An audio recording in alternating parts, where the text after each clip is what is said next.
When I imagine getting older, I imagine being in my own home with a cat, maybe some plants. And I've been led to believe that technology will help me to achieve this goal. But then I had to wonder, how did I and so many others get this as the ideal for what it means to be getting older? In this talk, Independence for Whom, a critical discourse analysis of onboarding of a home health monitoring system for older adult care, we will explore this and other questions like it.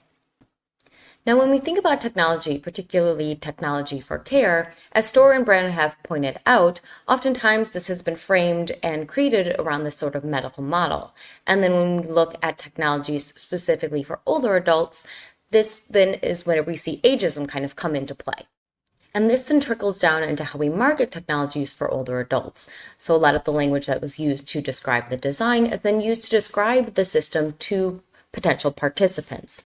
And this is particularly true for smart home technologies that are being used for home health technologies. So these technologies are then being used to help with monitoring health at a distance and are said to provide companionship for older adults. But then one has to wonder, does the discourse that we use to market and onboard a home health monitoring system actually match with the household care practices as they are being performed? And the system that we researched was designed to record data from multiple sensor points and then generate data insights through an AI system. Users could then access these data insights through an application or a web dashboard, their voice assistant, or a wearable device that they were given. Now, this system was created without our input. We were brought in sort of as independent researchers to explore the positives and potential negatives of this system.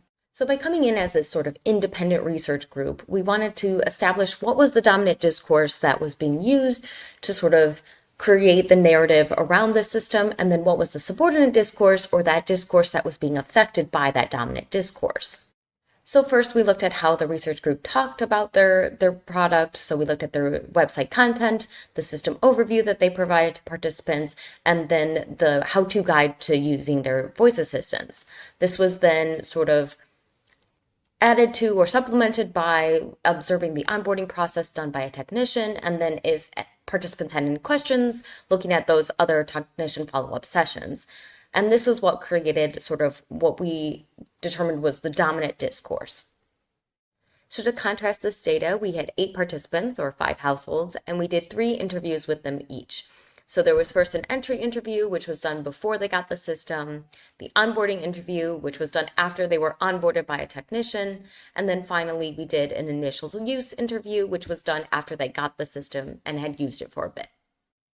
This was then used to create the subordinate discourse that we used to compare and see how it was affected by the dominant discourse.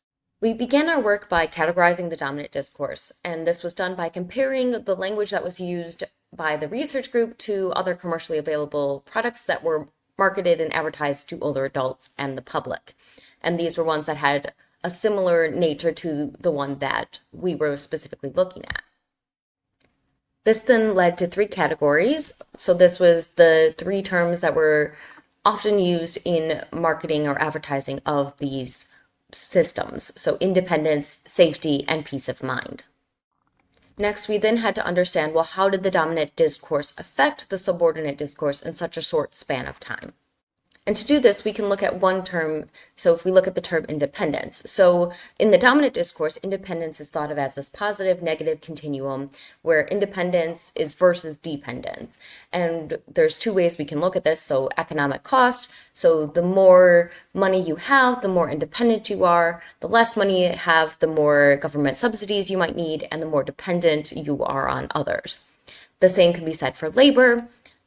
If you are healthier, you might not need so much care or assistance, but the more your health deteriorates, the more care you might need, and the more labor cost is used.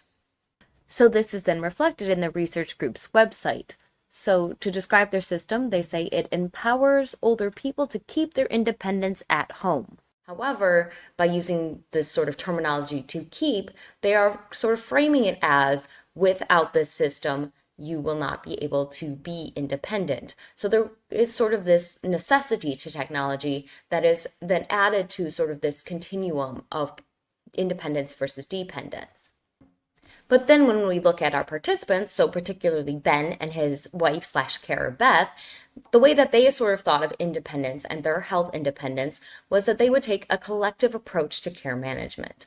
So when they would talk about technology that they used for care, they would use first-person individual. So I have a machine for this. But then when they talked about actually the care management and how they actually used the information or used the machines, they would use first person collective. So we go to the doctor, we check the vitals, that sort of language. However, then when they got the system, we slowly saw that their need to rely on technical support disrupted their sort of collective care approach. As Ben said, typically, if there's anything I don't understand medically, I put it over to Beth, and she can read and she can interpret what we have to do. But I felt it fell short on a lot of information, because if I'd had that information, I wouldn't have needed the technician, but I did. So oftentimes Ben, who was a former engineer, would take control of sort of the technical aspects of things, and that was his role in their sort of collective care approach. However, with the system, this was not possible, and they became more dependent on the technician to help them. While through Ben and Beth's experience, we can see sort of more how over a short span of time this independence gets deteriorated, we also saw this effect in our other households. As we saw with Carl and his wife Carol, the system actually caused Carl to become more dependent on Carol.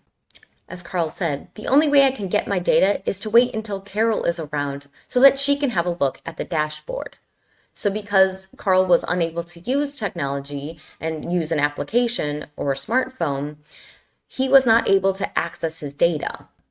Now we know that discourse can affect how we describe design and how we actually design systems, but what hasn't been explored yet, and what we explored in our research, was how that discourse can affect our users.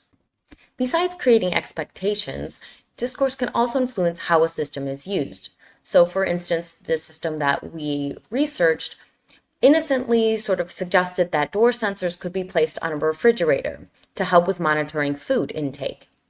Now, if this is used by someone who potentially has nefarious intentions, this could then be used in an abusive way to prevent a person from accessing food. Furthermore, if during the onboarding process, a user is told and demonstrated that the system is accurate and they should rely on the system, they might then distrust another user on the system who says, no, I didn't go to the bathroom 20 times last night. There must be something wrong with the system. So that can then disrupt and break down sort of these interpersonal relationships. One way to sort of remedy this is to think that the onboarding and participant-facing materials should then better reflect and encourage this collaborative care approach. We then also encourage other researchers to apply critical discourse analysis as a methodology when they are trying to look at and analyze the language that they're using to describe or onboard a system to participants. So I encourage you to think about what you write in text and how you onboard a system to participants, because the language that you use can affect how they will interpret that system, the expectations they will create around that system, and then potentially how they will use that system. Thank you so much for listening to my talk, and thank you in advance for any questions. I look forward to meeting some of you at CHI.